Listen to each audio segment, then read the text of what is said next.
Hi friends, இன்றைக்கி வந்து பார்த்திங்கன்னா ராஜ்மா கிரேவி அண்ட் சப்பாத்தி எப்படி செய்கிறதுன்னு பார்ப்போம். நைட்டே ஊற வச்சுருக்கேன் சப்பாத்திக்கு. ராஜ்மா கிரேவி நைட்டு வந்து கிரேவி வச்சுருவோம் அப்படின்றக்காண்டி நான் எந்திரிச்சு வந்து நைட்டு ஊற வச்சேன். பார்த்திங்கன்னா பால் தூக்குவாளி எடுத்து வச்சுருந்தா நான் மறந்துட்டு ஊற வச்சுட்டேன், கத்திக்கிட்டு இருக்கிறேன். இப்போ பார்த்திங்கன்னா ஊறிடுச்சு அப்படின்றதுக்கு இது எப்படி நம்ம அம்மிக்கு பார்த்தோம்னா இப்படி ரெண்டாக பிரிஞ்சு வரணும். தோல் தனியாக உள்ளே இருக்க பருப்பு வந்து ரெண்டாக பிரிஞ்சு வந்துச்சு அப்படின்னு சொன்னால் நல்லா ஊறி இருக்குன்னு அர்த்தம். இப்போ ஒரு 5 விசில் வச்சு எடுத்துக்கிடுவோம்.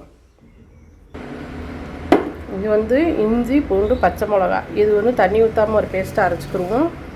தக்காளி ஒரு 4 தக்காளி எடுத்திருக்கேன். இது ஒரு 3 பெரிய பல்லாரி வெங்காயம் எடுத்திருக்கேன். தாளிக்க பட்டர் எடுத்துருக்கேன். ராஜ்மா வெந்துருச்சு. இதில் வந்து ஒரு கைப்பிடி ராஜ்மா தக்காளியோடு போட்டு இதை ஒரு பேஸ்ட்டாக அரைச்சி வச்சுக்கிடுவோம். இஞ்சி பூண்டு பச்சை மிளகாய் அரைக்கும்போது புதினா மல்லி கொஞ்சம் சேர்த்து கூட திரிச்சுக்கோங்க. இதை அரைக்கக்கூடாது. அப்புறம் வந்து தக்காளி ராஜ்மாவும் நல்லா பேஸ்ட்டாக அரைச்சிக்கோங்க. எல்லாம் ரெடி பண்ணி வச்சுட்டு அடுப்பத்தை வச்சுக்கோங்க. இப்போ வந்து சட்டி வச்சுட்டு நான் வந்து பட்டர் போட்டுட்டு நம்மளோட ரீஃபண்ட் ஆயிலும் ஒரு கரண்டி ஊற்றிருக்கேன். சீரகம் ஜாய் சீரா அப்புறமா இஞ்சி பூண்டு பச்சை மிளகாய் திரிச்சும் பாருங்கள், அது எல்லாம் போட்டு எல்லாத்தையும் வதக்கியாச்சு. ஜாய் சீரா நம்ம நாட்டு மருந்து கடையில் கேளுங்க, கிடைக்கும்.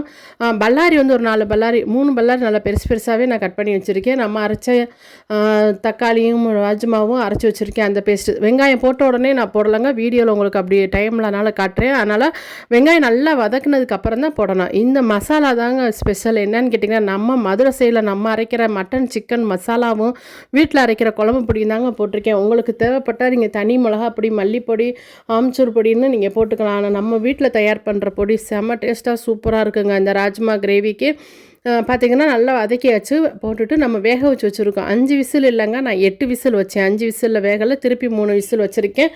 8 விசில் வச்சு நல்லா கொதிக்க விட்டாச்சு ஃப்ரெண்ட்ஸ். இப்போ வந்து நம்மளுடைய சாஃப்டான சப்பாத்தி ரெடி ஆயிடுச்சு. வாங்க எல்லோரும் சாப்பிடலாம். இருக்கா இதை சொல்லு, வீடியோக்கு எப்படி இருக்குன்னு.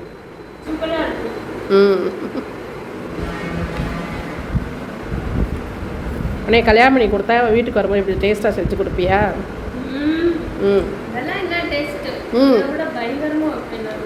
பயங்கரமாவா? சாப்பிட்ற மாதிரி இருக்குமா?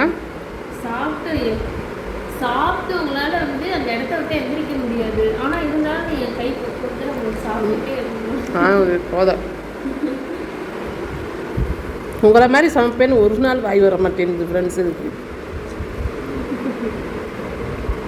ஓகே ஃப்ரெண்ட்ஸ், நாளைக்கு நான் இன்னொரு டிஃப்ரெண்டோட நாளைக்கு ரெசிபி சாப்பிடுவோம். சூப்பராக பாய்.